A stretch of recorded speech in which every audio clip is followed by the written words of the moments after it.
I'm going to show you now the most famous Lazy Chef chicken from the oven.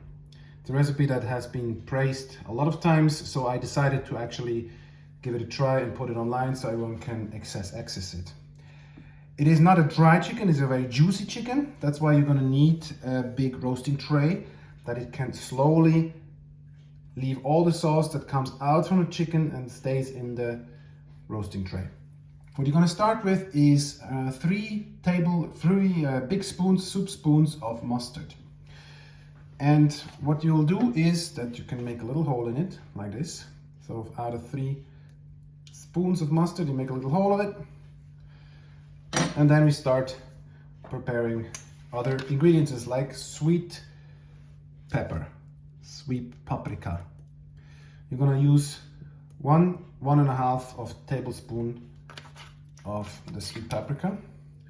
And then the most important ingredients, in my opinion, is Worcestershire sauce, which you're gonna also can put in that little hole that you created. I'm using around 1, 2, 3, 4, 5, 6, 7, 8, 9, 10, 11, 12, 13 dashes. You can make it also 15. The more the better, the more sauce will be there. Then what you're gonna do is also salt. I'll measure it for you with the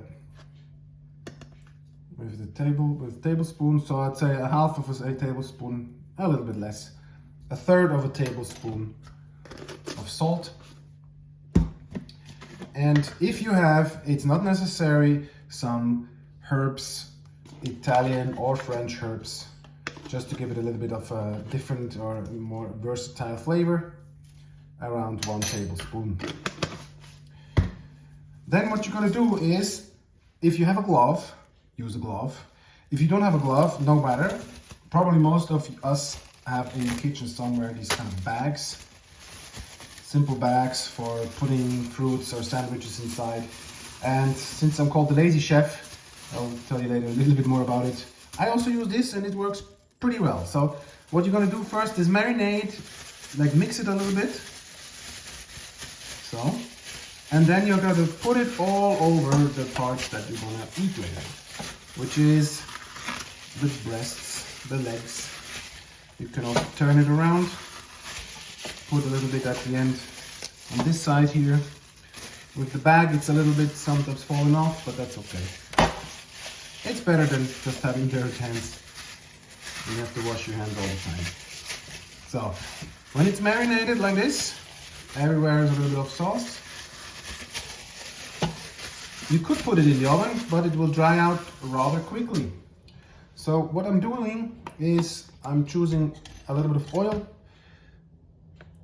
I'm putting everywhere a little bit of oil on the parts that I like to eat later on, especially the wings, the little legs and the chest, the chicken breast.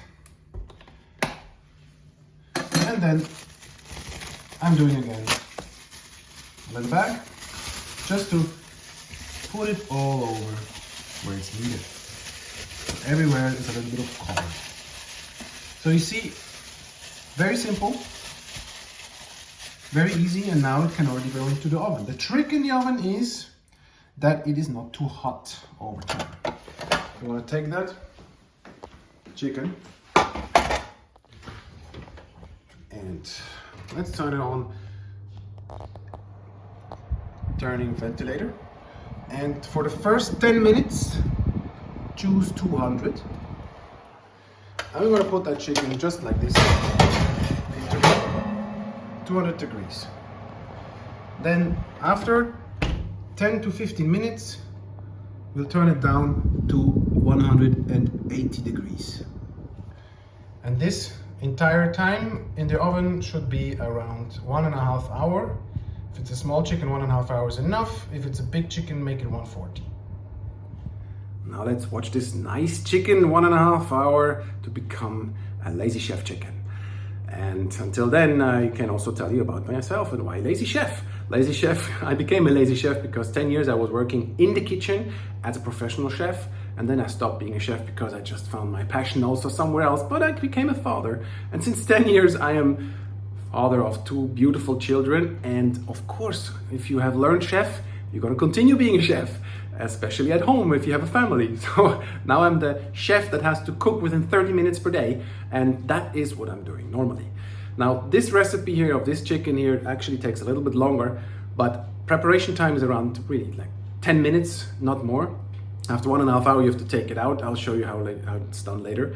And yes, as a chef, good advantage. And I'm gonna share all those ideas from the Lazy Chef, all these hacks that I got to learn within 10 years of practicing being a chef actively in restaurants, in hotels, on board of a ship, etc. I'm gonna share it with you. And that's just one part of it. So that's how it looks like after being cut and prepared on a platter. I took the chicken out after 1.5 hours out of this pan here, this braisiere, and as you can see, there's quite a substantial amount of sauce. Since I was baking it only on 180 degrees, and I didn't open it or nothing, the sauce accumulated inside of the chicken, and the moment when I cut it open, in that moment the whole sauce came out. So what you're going to do in the best case is that this sauce, after you cutting all the pieces of the chicken, you can just add it over the chicken. And always keep some bread or potato, dry cooked potatoes, so that people can actually use the sauce, because in the sauce, that's the magic. In the sauce, that's the real good taste.